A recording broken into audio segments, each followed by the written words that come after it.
BFM Business, 10h, midi, l'émission 100% placement. Intégral placement, Cédric Decoeur, Guillaume Sommerer. Et un marché très divergent aujourd'hui. Alors CAC 40 en baisse en ce moment de 0,7%, mais on voit des valeurs qui cartonnent et d'autres qui souffrent beaucoup, qui cartonnent par exemple dans le secteur pétrolier, bien sûr avec la hausse des cours. Technip FMC gagne 3,5%. Puis à l'inverse, dans l'aéronautique et le tourisme, on subit cette hausse des cours du pétrole. Et en plus, Donald Trump menace à nouveau l'Union européenne de tarifs douaniers, ce qui fait que ce secteur aéronautique souffre encore plus. Le luxe aussi est en baisse aujourd'hui. On va en parler avec Thibaut François depuis Fastea Capital qu'on retrouve à nouveau. Rebonjour Thibaut.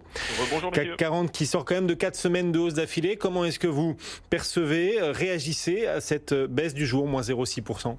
On a deux événements majeurs aujourd'hui. Effectivement, on a d'abord la flambée des cours de bourse du brut, le Brent qui gagne actuellement plus de 8%. Donc forcément, Total, Technip soutiennent fortement le CAC 40. Total gagne 2,36. Et vu que c'est le premier contributeur du CAC 40, effectivement le CAC 40 baisse moins qu'il ne devrait baisser aujourd'hui, parce qu'effectivement le CAC 40 baisse de 0,6%. Les chiffres en Chine ne sont pas bons. Ils sont tombés ce matin. C'est la production industrielle qui ralentit. Elle est certes en croissance de 4,4%, mais elle est en dessous des attentes. Le consensus attendait 5,2% de croissance. Donc, on retrouve des secteurs qui sont liés à la Chine, qui baissent fortement ce matin.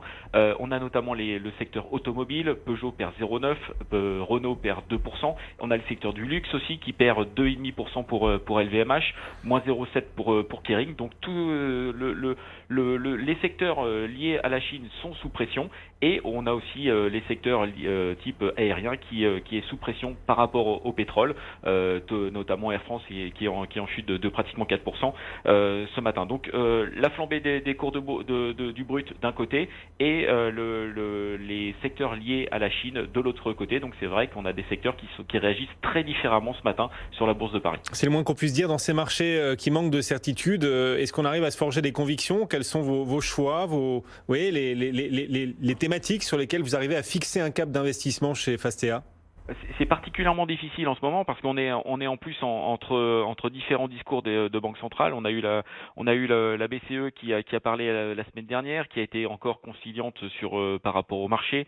Les taux baissent, les rachats d'obligations vont être encore extrêmement importants ces derniers mois. Donc on sent bien que l'économie européenne soutient massivement, la BCE soutient massivement l'économie européenne. Et d'un autre côté, on a la Fed qui va parler mercredi soir.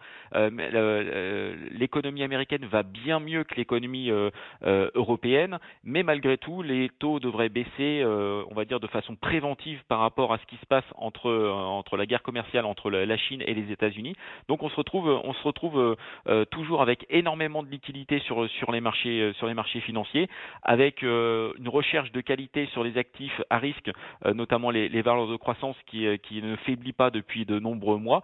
Donc aujourd'hui, on s'attend à ce que le marché puisse réagir, on va dire, négativement sur les 5600 points. On est quand même sur des plus hauts sur le CAC 40, mais on a des secteurs qui ont été totalement délaissés par le marché depuis de nombreux mois. Donc pour que le marché reparte à la hausse et franchisse les 5600 points les plus hauts annuels, il va falloir que certains secteurs reprennent du poil de la bête, notamment le secteur bancaire, notamment le secteur des matières premières, le secteur de la santé qui aujourd'hui sous-performe nettement, encore Sanofi qui gagne que 5% depuis le début de l'année.